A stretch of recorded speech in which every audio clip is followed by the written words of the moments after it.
बिस्मिल्लाहिर्रहमानिर्रहीम बिस्मिल्लाहिर्रहमानिर्रहीम। स्टूडेंट्स, हमने प्रीवियस लेक्चर के अंदर इलेक्ट्रिक फ्लक्स के बारे में पढ़ा था।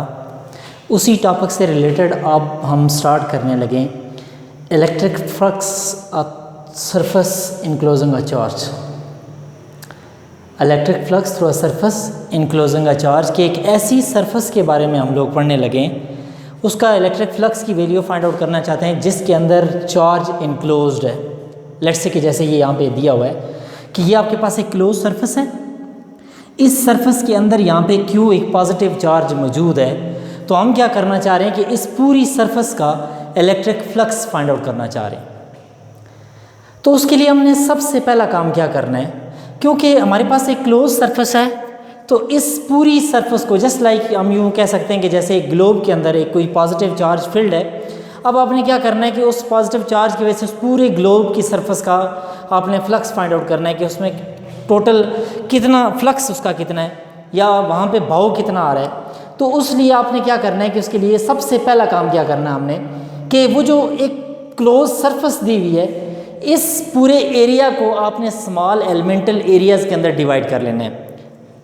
जैसा कि यहाँ पे हमने कर लिया है कि भाई एक सरफेस है जिसमें चार्ज क्यू है और इसका डिस्टेंस है यहाँ से इस सरफेस एरिया से इसके बैरूनी एरिया से सरफेस से सेंटर तक का डिस्टेंस आर है।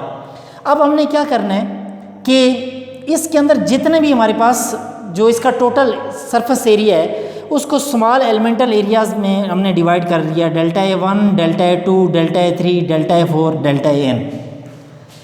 ये सारे के सारे स्मॉल सरफेस एरियाज़ हैं। अब हमने करना क्या है कि और इस हर एक एरिया के अक्रॉस जो इलेक्ट्रिक फील्ड इंटेंसिटी की वैल्यू होगी, सपोज करते हैं कि जैसे ये हमारे पास एक स्मॉल एलिमेंटल एरिया था, इसको डेल्टा A1 का नाम दिया हुआ है। इसी तरह से सेकंड जो हमारे पास है ये डेल्टा A2 हो जाएगा, फिर ये डेल्टा A3 है, delta A4 up to so on, ये एन टाइम तक जा रहा है, ये डेल्टा AN हो जाएगा। और हर एक एलिमेंटल एरिया के अक्रॉस जो इलेक्ट्रिक फील्ड इंटेंसिटी की वैल्यू होगी वो भी E1, E2, E3 up to so on, ये इस तरह से चलती जा रही है।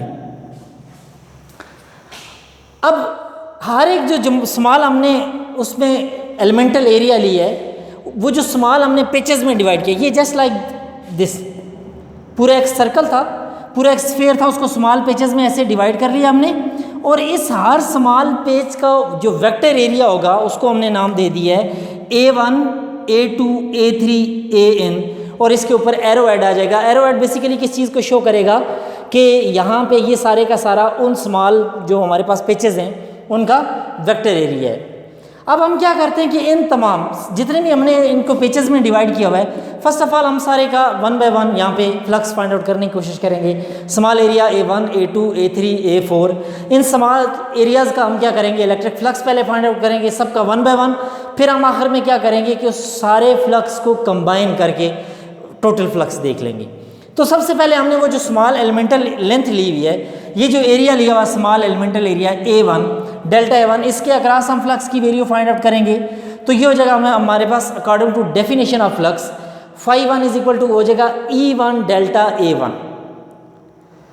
अब हमने करना क्या है, according to the definition of scalar product हमारे पास φ1 किसके बराबर हो जाएगा, E1 delta A1 cos of θ1।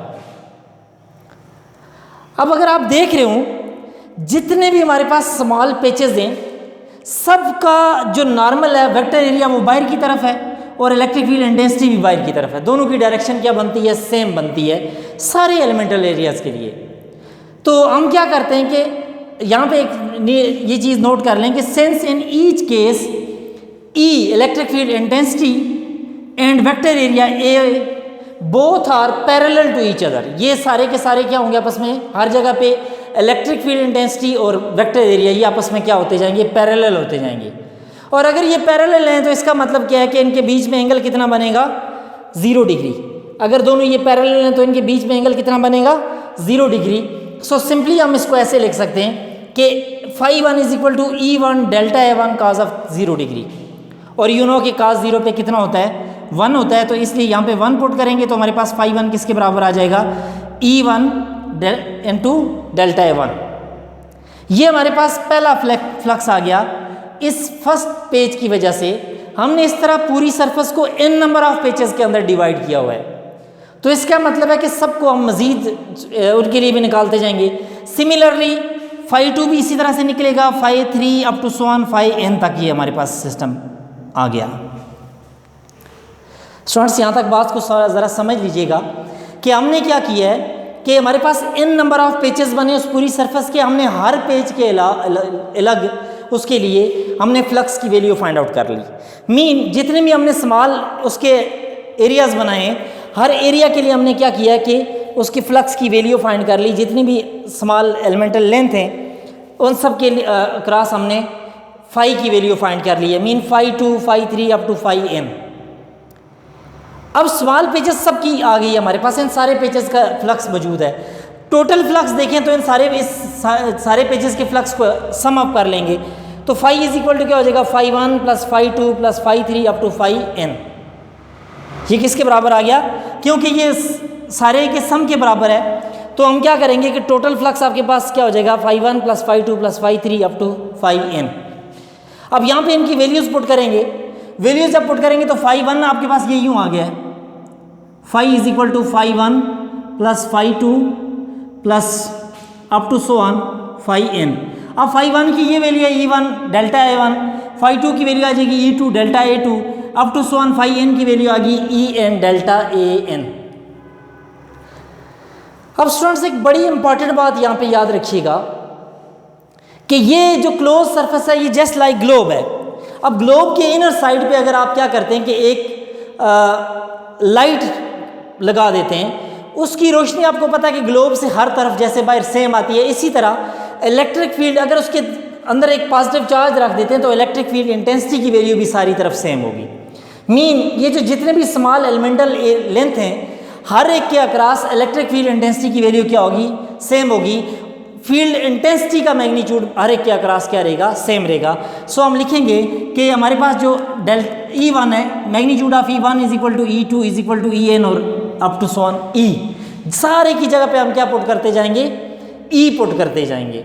और हमें पता है कि इलेक्ट्रिक फील्ड इंटेंसिटी जो है इसका रिलेशन होता है E is equal to 1/4 pi epsilon naught Q over R square.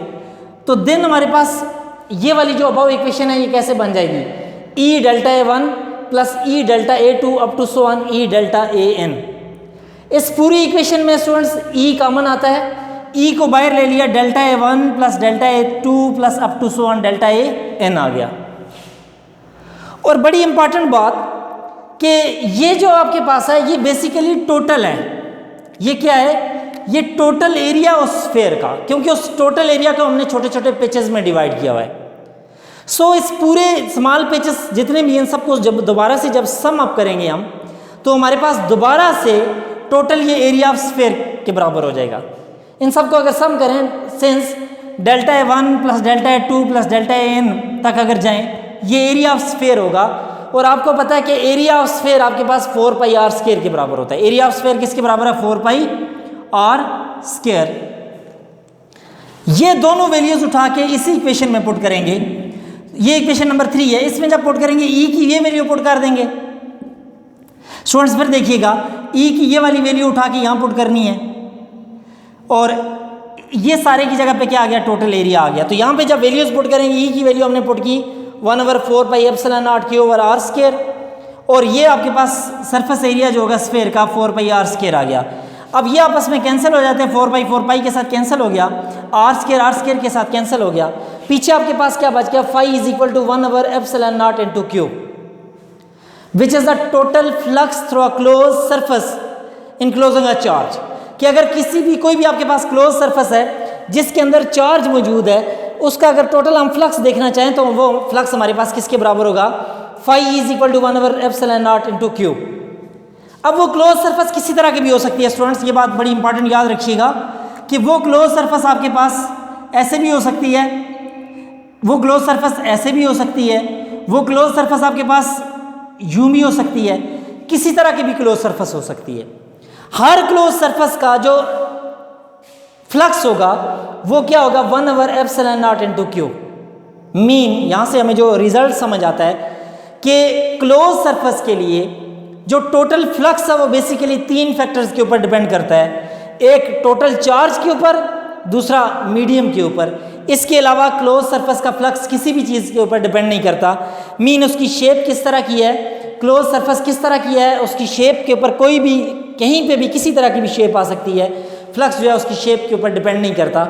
Just charge और सरफेस के बीच में मीडियम क्या है उसके ऊपर डिपेंड करेगा, और उसके अलावा टोटल चार्ज उस क्लोज सरफेस के अंदर कितना मौजूद है उसके मैग्नीट्यूड के ऊपर डिपेंड करेगा। होप सो कि आप उनको समझ आ गई होगी। अगर कोई भी क्वेश्चन हो तो वो व्हाट्सएप ग्रुप के अंदर आपको नंबर दे दिया गया, इसमें पूछ लीजिएगा। अल्लाह हाफिज़।